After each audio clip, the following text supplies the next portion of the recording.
Thank you very much. Thank you. Thank you very much. Very special place and a very special day.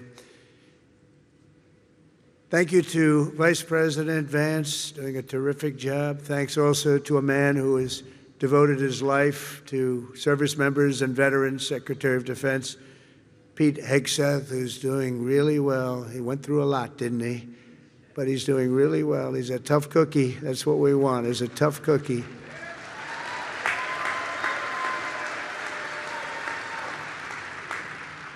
And we're grateful to be joined as well by Chairman Kaine, terrific military person, members of the Cabinet, members of Congress, members of the United States Armed Forces, veterans, and many other distinguished guests.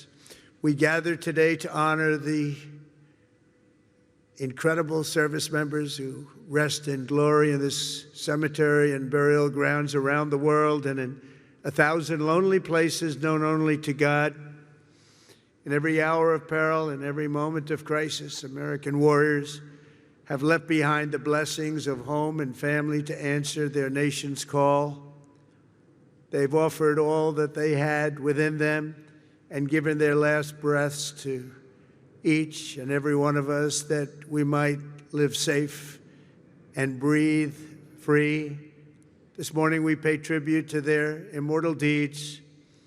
We share in the sorrow of their beloved families, and as one nation we give thanks for the ultimate gift they have so selflessly given to all of us. These warriors, and that's what they are, as great, great warriors, picked up their mantle of duty and service, knowing that to live for others meant always that they might die for others. They knew that. They asked nothing for it.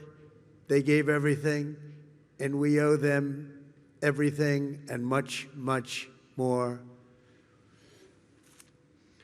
Each of the service members who have made the supreme sacrifice for our nation has also left an unfillable void and an unbreakable silence in the lives of all who love them.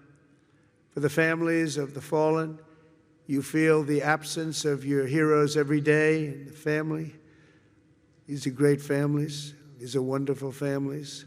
In the familiar laugh no longer heard, the empty space at Sunday dinner, or the want of a hug or a pat on the back that will never come again. Every Gold Star family fights a battle long after the victory is won, and today we lift you up and we hold you high. Thank you, thank you, thank you for giving America the brightest light in your lives. It's what you've done. We will never, ever forget our fallen heroes, and we will never forget our debt to you. This Memorial Day is especially significant as we commemorate 250 years since the first American patriots fell on the field of battle. 2.5 centuries ago at Lexington Green, Concord Bridge, Bunker Hill, brave Minutemen and humble farm boys became the first to give their lives for a nation that did not yet have a name.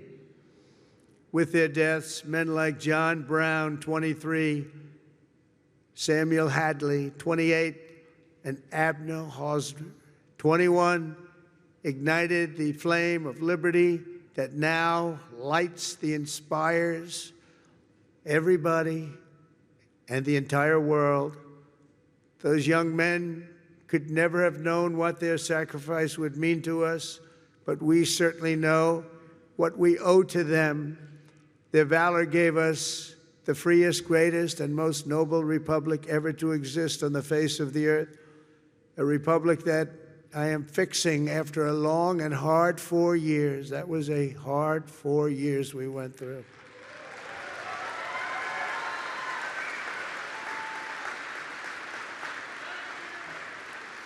Who would let that happen? People pouring through our borders unchecked, people doing things that are indescribable and not for today to discuss. But the republic that is now doing so very well, we're doing so very well right now, considering the circumstances, and we'll do record-setting better with time. We will do better than we've ever done as a nation, better than ever before. I promise you that.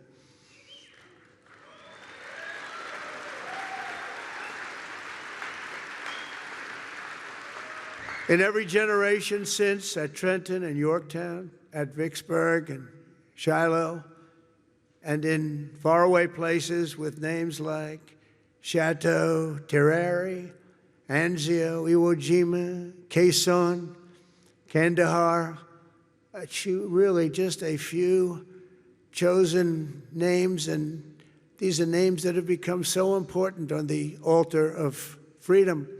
They plunged into the crucible of battle, stormed into the fires of hell, charged into the valley of death, and rose into the arms of angels.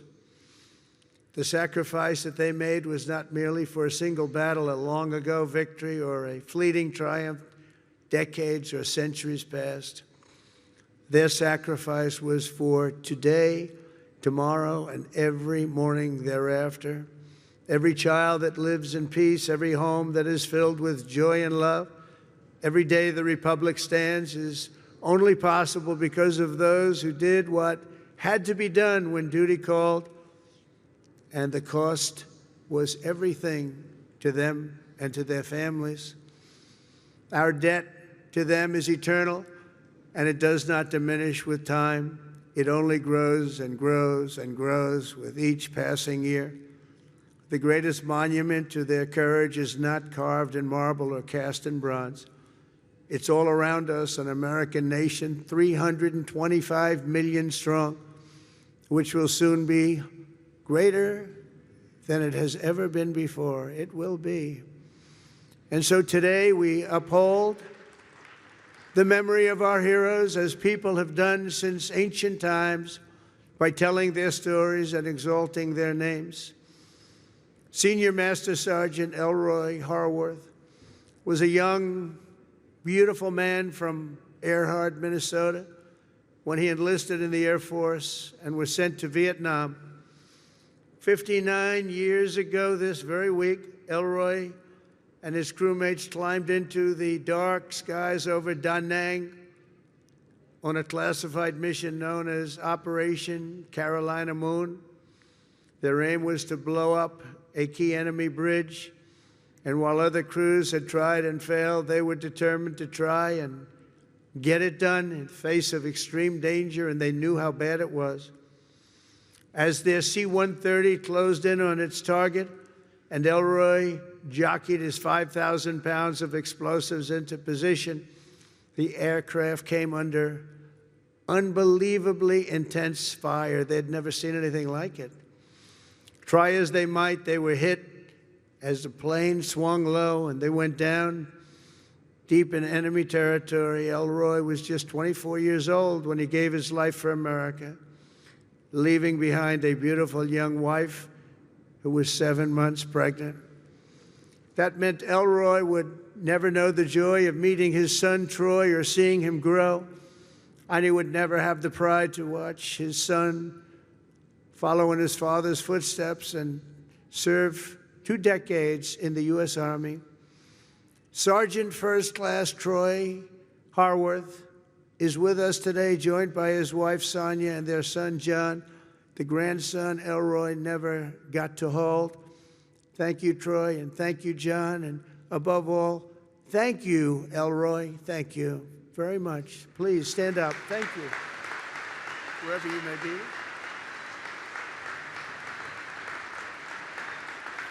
Thank you very much.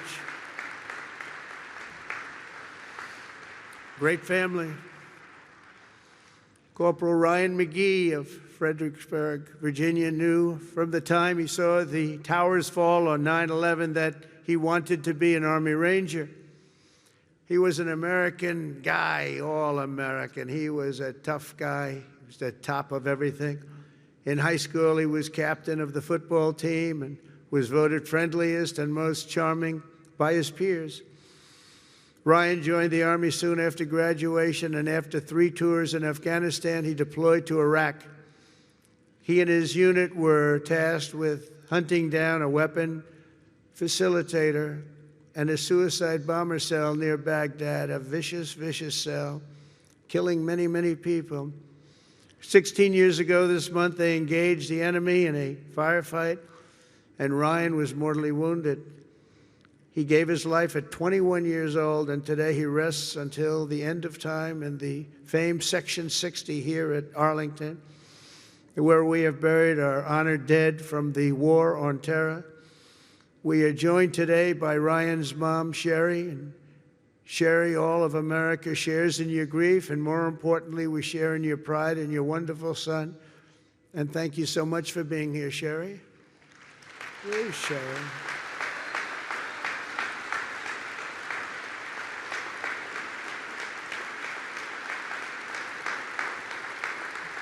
Thank you, Sherry. Thank you very much. On behalf of everyone. This crowd is so big, she's hard to find. Once I saw her, she really stands out. Thank you, Sherry, very much.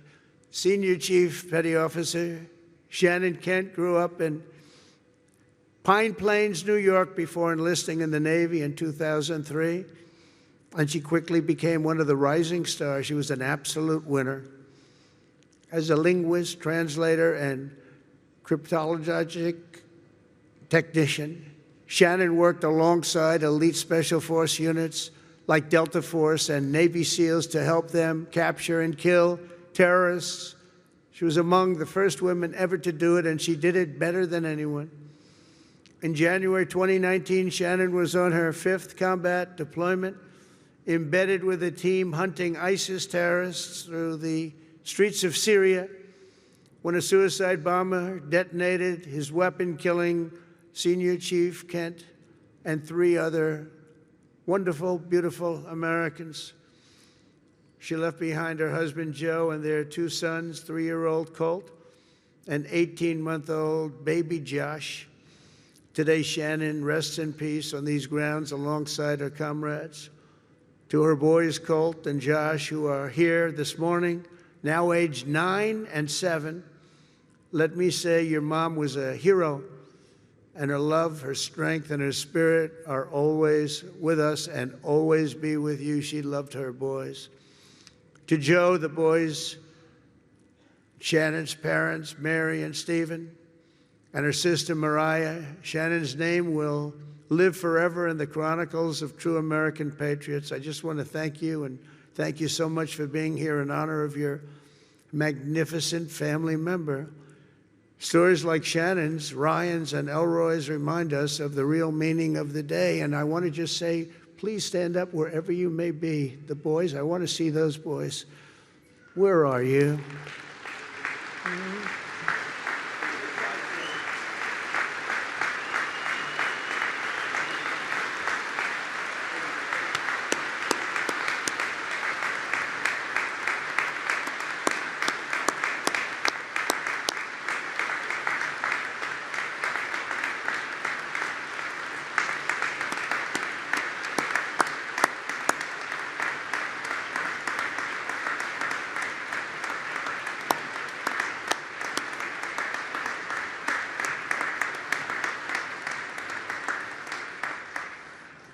Yeah, good-looking guys. Thank you very much for being here. All of you, thank you so much. We should never forget, even for a moment, that freedom is a gift of the highest cost and peace is won at the most precious price. These extraordinary American heroes and their immense and ultimate sacrifices, they offer only the faintest glimpse at the infinite grace we have received from all who laid down their lives for America. Over the past 250 years, we're going to have a big, big celebration, as you know, 250 years. In some ways, I'm glad I missed that second term where it was, because I wouldn't be your president for that most important of all. In addition, we have the World Cup and we have the Olympics. Can you imagine? I missed that 4 years, and now look what I have. I have everything. Amazing the way things work out.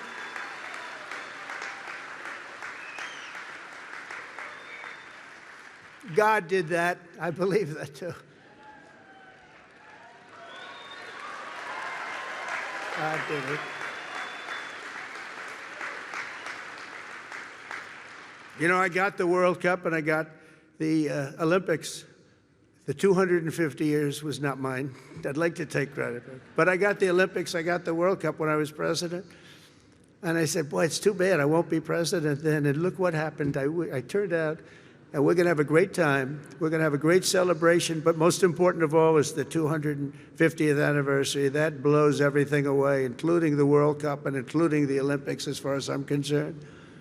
In any corner of this cemetery, at any resting place for our war dead, anywhere on earth, you'll find untold stories of equal heroism and heartbreak unmatched, patriotism and devotion and acts of selflessness and courage so enormous they defy comprehension. Most people can't even imagine it. Great poets have written that it's love which moves the sun and the stars, but here on the sacred soil, right where we are, we're reminded that it's love which moves the course of history and moves it always toward freedom, always. From Bunker Hill to Bastogne to Cantigny to Coral Sea, from Gettysburg to Guadalcanal and Concord to Kabul.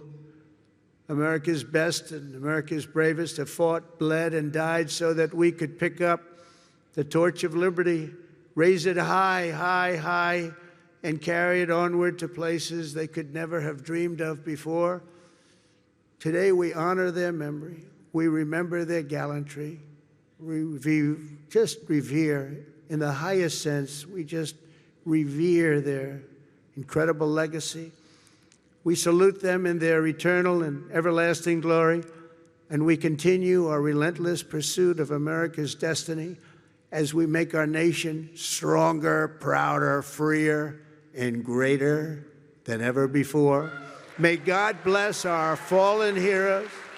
May God bless our Gold Star families, and may God bless the United States of America. Thank you very much, everybody. Great honor. Thank you.